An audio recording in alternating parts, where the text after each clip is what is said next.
nagkaroon naman sila ng pagkakataon kahit saglit lang. Nang magkaroon ng cameo role si Ding Dong sa isang show ni Marian, ang Vampirella. Panoorin natin ito.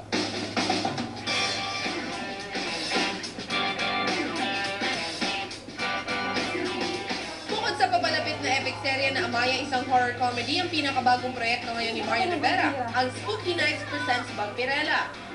Kasi ang comedy, ang sarap gawin eh. Wala kang, although may susundin kang script, pero nasa sayo pa rin yung kung paano may babato yung linya mo. Isang vampira ang role dito ni Marian at sa unang episode nito sa Sabado, special guest niya agad ang kasintahang si Ding Dong Dantes. Ang sabi ko nga nung nag-guest siya doon, parang sabi ko, na-miss kita ang katrabaho. Sabi niya, ay, naramdaman mo din, ako din, sabi niya. Kaya nagpapasalamat ako sa kanya na tinanggap niya yung character niya doon kahit na sandali lang. Dito makakasama ni Marian ang upcoming actor na si Micael Daez, na kasama niya rin sa Amaya. Agad naman pinabulaanan ng aktres ang mga kumakalat na chika na meron daw ilangan sa pagitan nila ni Micael.